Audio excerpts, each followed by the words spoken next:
Ever wondered how an old, rusty oil drum can become the star of your next barbecue? Stay with me. We drain every drop of leftover oil, then rinse the drum with hot soapy water. A clean drum means smoke-free cooking later. Using a chalk line, we mark a perfect rectangle across the curved side. With an angle grinder, we slice along the marks. Sparks fly, so keep that fire extinguisher close. The cutout panel will soon become our flat griddle top. Next, hammer the panel on an anvil to flatten it. A belt sander knocks off sharpers, leaving silky smooth steel. Feel the edge, no snags, no cuts. For scrap, rebars become sturdy legs, welded to the drum's corners. Cross braces lock them square. We flip the drum right side up, tack weld the flattened steel on top, and voila, the cook surface is born. Finally, coat the griddle with a thin layer of cooking oil and fire it till it smokes. This seals the metal and gives that non-stick magic. Toss on chopped onions. Their sweet aroma says, ready to grill. From waste to feast in just 60 seconds. Hit like if you love creative recycling, share this video with your barbecue buddies, and subscribe for more clever builds. See you at the next workshop. Happy grilling.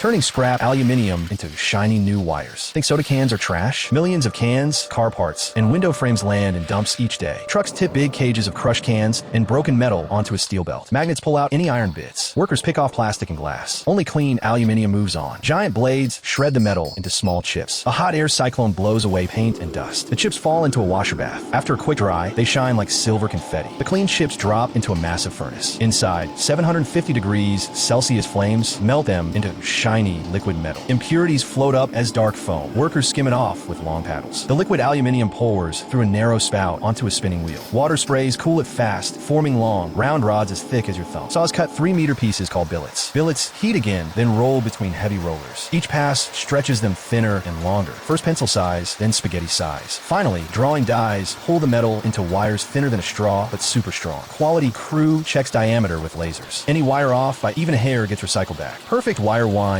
on huge spools ready for cable factories. Flat metal sheets into powerful wheel rims. A laser cutter traces bright red sparks across the sheet, slicing out flawless circles called blanks. Each blank is the exact size we need. No waste, no guesswork. The blank slides into a deep draw press, sculpting precise flanges that will hold the tire bead. Think of a potter shaping clay, only here it's red-hot steel. CNC drills punch perfect bolt holes through the hub area. Another machine schemes the mounting face, so the rim sits dead flat on your axle. No wobble allowed. The rims roll into a furnace at 900 degrees Celsius, then quench in oil. Heat treating hardens the steel, boosting impact strength. An X-ray scanner peers inside, hunting cracks or pores we can't see. Finally, electrostatic powder clings to every corner. A 200 degrees Celsius bake melts it into a glossy shield against rust, salt, and stone chips. Color? Choose anything, from stealthy matte black to eye-popping neon. And that's the journey, from flat sheet to fearless rim, ready to roll thousands of miles. Smash that like button if metal makeovers amaze you. Share with your gearhead friends, and subscribe for more factory secrets.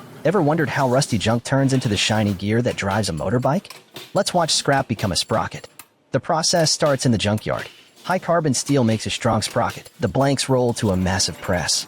A hydraulic punch stamps the center hole and the outer ring in one strike, forming the basic sprocket shape. Sparks fly as each punch lands with a deep thud. CNC lathes spin the sprocket at high speed, while carbide cutters shave each tooth to exact angles. The operator checks measurements every few passes. One wrong cut could snap a chain at 100 kilometers per hour. The sprockets move through a heat treat oven, then plunge into an oil bath. This quenching step hardens the teeth, giving them the toughness to last thousands of kilometers. A grinding wheel smooths the surface until it shines like chrome. Finally, a laser engraves size and batch numbers for quality tracking. Under bright lights, from rusty scrap to precision gear, every step counts. Like watching heavy-duty craftsmanship?